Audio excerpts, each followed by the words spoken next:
E o outro que não é portador, a mãe ou o pai, o Barclay, que é um grande estudioso nessa área do TDAH, ele denomina como cuidador. Então, esse cuidador, ele vai se sobrecarregar com uma carga de tarefas, não só dele, né? Não só exercitando o papel dele, exercendo o papel dele na família, mas também exercendo e dando conta de lidar com os papéis dos outros, né? Do filho, do marido, enfim. E com isso existe uma sobrecarga e até uma implicação emocional mesmo. Pode desencadear uma ansiedade, uma depressão, um acúmulo financeiro. Por quê? Porque esse cuidador, ele vai se sobrecarregar, ele vai ficar muito no papel do controlador, né, e não no papel do cuidador. E ele precisa de ajuda também. Sim, ele precisa de ajuda porque ele precisa ajudar esse portador a mudar o seu comportamento, né? Mas como? Através da mudança comportamental dele próprio. Isso pode ser o papel da mãe, por exemplo? O papel da mãe, ou o papel do pai. Ou do pai. É comum casamentos serem desfeitos porque um dos cônjuges é portador e o cuidador não conseguir entender o que está acontecendo, sabe? Porque o nível de prejuízo, de coisas que muitas vezes ele deixa de fazer, né? Quem nunca ouviu falar, puxa, eu combinei com você tal horário e você não veio, e aquela briga que fica, né? Eu falei para você, não, você não me disse, que são coisas que de fato no adulto apaga da mente. O adulto não tratado, o adulto portador de TDAH não tratado, ele vai apresentando um comprometimento dele lembrar das coisas. Porque ele está tão envolto com atividades, várias atividades ao mesmo tempo, ou desempenhando projetos em que ele começa muita ideia e a continuidade, ele não dá continuidade, ou ele até conclui, mas ele perde o processo, entende? O meio do caminho ali fica meio que estranho. Então, o cuidador, né, o parceiro, né, o cônjuge não portador, ele passa a não compreender determinadas atitudes desse marido ou dessa esposa. Então, essa é uma isso doença... gera conflito. Muito conflito conjugal e até separação. Então, essa é uma doença que segue pela vida adulta, de que maneira? Assim, quem não foi diagnosticado na infância, pode ser diagnosticado na idade adulta? Assim, os sintomas são mais claros na idade adulta? Não, ao contrário, não são mais claros.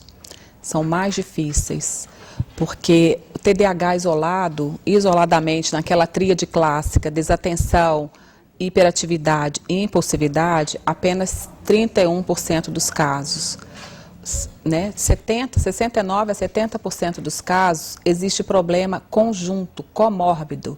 O que é uma comorbidade? É um problema que ocorre associado a outro. Então, junto com o TDAH, nós temos inúmeras pessoas que têm transtorno de ansiedade junto, tem transtorno de humor, seja bipolar ou os outros tipos de transtorno de humor. Existe o TOC, transtorno obsessivo compulsivo, os tics, né? Então, esses problemas no adulto, ele vai se aflorando, ele vai aparecendo. Então, o adulto que tem um déficit de atenção de base, um TDAH de base, normalmente ele chega à vida adulta, se ele foi um hiperativo na infância não diagnosticado, a hiperatividade ela tende a diminuir com a idade, a agitação motora. Mas aquela agitação motora, ela vai para a mente, em que ele não para de pensar. Que é muito pior. Que é muito pior. É aquele adulto que não desliga nunca, não consegue ter férias, que está pensando no trabalho. É mais solitário e mais sofrido, é mais solitário, né? e mais não sofrido. É perceptível. Exatamente. Então, ele acaba isso levando ao isolamento dele, seja dentro da família, seja o isolamento social. Entende? Você falando assim, a gente começa a pensar assim, eu conheço fulano, ciclano, beltrano, nossa, um monte de gente deve ter. Quem é um médico habilitado para fazer esse diagnóstico? Por exemplo, você vai então no psiquiatra ou no neurologista, essas especialidades, elas estão bem preparadas para fazer o diagnóstico de TDAH?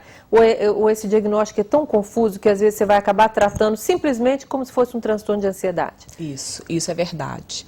Porque a formação para você se chamar especialista em TDAH, não existe uma formação clássica. Nós não estudamos TDAH no curso de medicina. Hoje, né? Tá chegando. Nós estamos aqui convidadas por um curso de medicina da Universidade Federal de Viçosa. Iniciativa de aluno do 5º período, né? E alunos do 1º período. Opa, então eles já estão ouvindo falar. Agora, eu faço esse ano 19 anos de formada. Eu não estudei TDAH na universidade. Na residência médica, que é a especialização, eu fiz a pediatria e depois a neurologia infantil, nós tivemos pouquíssimas aulas a respeito disso, porque a medicina é estritamente muito hospitalar, voltada mesmo para as doenças clássicas, visíveis e palpáveis. E dentro de saúde mental, quando estudamos a psiquiatria, o que se ressalta são, de fato, os outros problemas da psiquiatria, as outras doenças mais graves.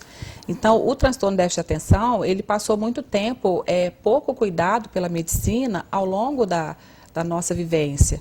Então, por exemplo, o profissional habilitado para diagnosticar é o psiquiatra ou o neurologista. Agora, ele precisa estar em formação em educação médica continuada. E o que é educação médica continuada? São os simpósios, as jornadas, os cursos promovidos pela Associação Brasileira do Déficit de Atenção.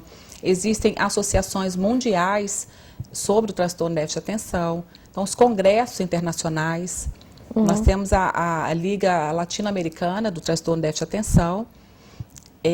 Nos Estados Unidos, existem vários órgãos semelhantes à BDA. É um assunto que está assim, começando ainda no mundo todo, né? Na assim, verdade... Para ser um assunto popular. Não é que está começando.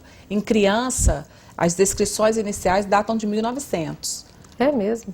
Sim, por um pediatra inglês, publicado em revista inglesa, mais ou menos 1902. Agora, ao longo desse